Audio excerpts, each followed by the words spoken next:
Considerada como a primeira mulher da história, até hoje existem dúvidas.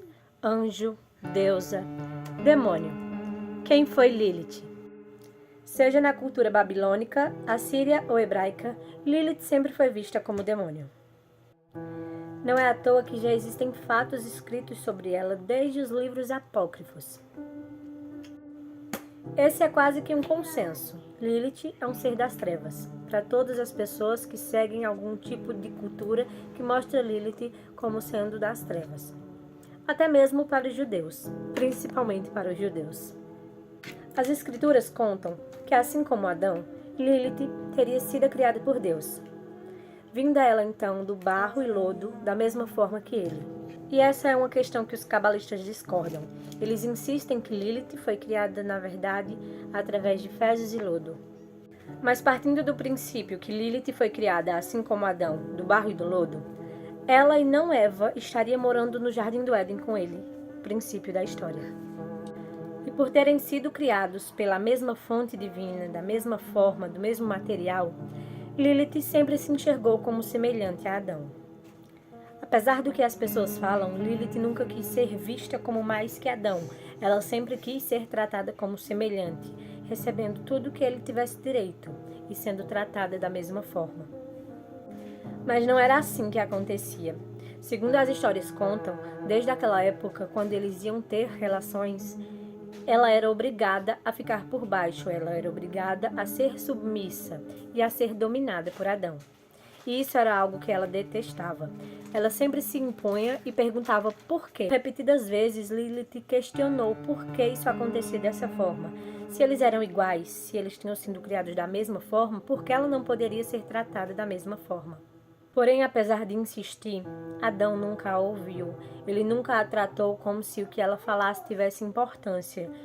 E ela cansou. Chegou um determinado momento que ela parou de insistir e simplesmente desistiu.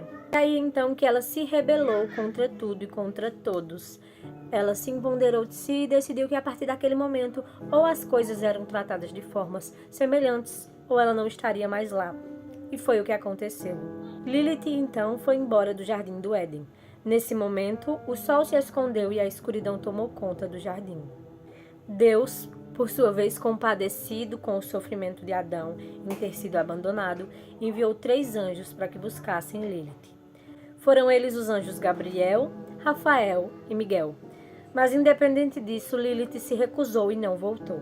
Ela se recusou e usou dos argumentos de que ela havia sido criada da mesma forma que ele e que merecia o mesmo respeito que ele. Mas ela já tinha entendido que, apesar de terem sido criados de forma igual, ela não ia ser tratada como igual, ele ia estar sempre sendo visto como superior e ela sempre é submissa, algo que ela não se prestaria a fazer. Nesse momento, ela foi castigada e condenada a viver como um ser das trevas, denominada como criatura noturna. Adão, se vendo abandonado, caiu em sono profundo. Foi nesse momento que Deus, então, removeu uma de suas costelas e criou Eva, essa por sua vez mais ingênua e aceitando ser submissa e dominada por Adão. A partir daí, Eva passou a ser considerada como a grande mãe da humanidade. Lilith então se exilou no Mar Vermelho. Passou a partir daí a viver acompanhada de seres das trevas, que eram tratados da mesma forma que ela. Ressentida e se sentindo injustiçada, tornou-se amante de Samael, o senhor das forças do mal. Criando sua linhagem, os textos hebraicos contam que Deus, então, matou todos os filhos de Lilith e Samael, e ela, em forma de vingança, haveria se manifestado como a serpente, se tornado a serpente e voltado ao Jardim do Éden. Teria sido esse o momento em que Lilith se transformava na serpente e ia até o Jardim do Éden e criava toda a situação que nós conhecemos, onde Eva provou do fruto que não deveria. Hoje não existem mais citações bíblicas sobre Lilith. Acredita-se que tudo isso tenha sido removido. Porém, mais especificamente em Isaías 34:14, existe um texto que diz: Criaturas do deserto se encontrarão com hienas, e bodes selvagens balirão uns para os outros.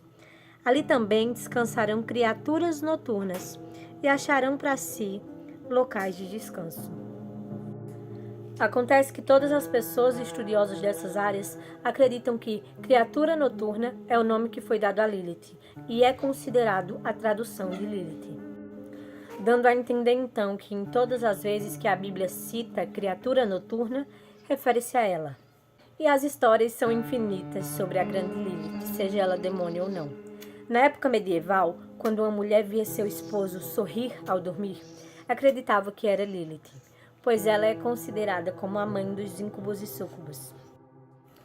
Lilith, porém, não é somente a abandonada, sem leito próprio, que viaja pelo mundo em busca de vingança com as mãos tingidas de sangue jovem. Também representa a mulher suplantada por outra, que lhe é inferior e submissa, pela simples costela de um homem dominador, pela esposa que renuncia ao seu próprio erotismo em troca de segurança conjugal.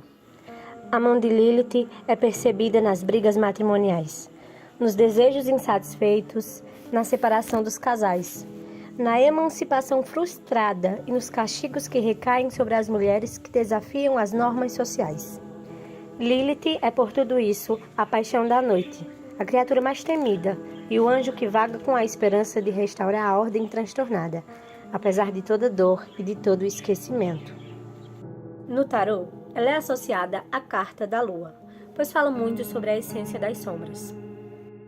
Na maioria das vezes falando sobre a dificuldade de discernimento, sobre algo novo e sobre a personificação de autoconfiança. Enquanto deusa pagã, Lilith é considerada a mulher que se impõe, o ser de grande força que representa a lua negra, uma senhora imponente.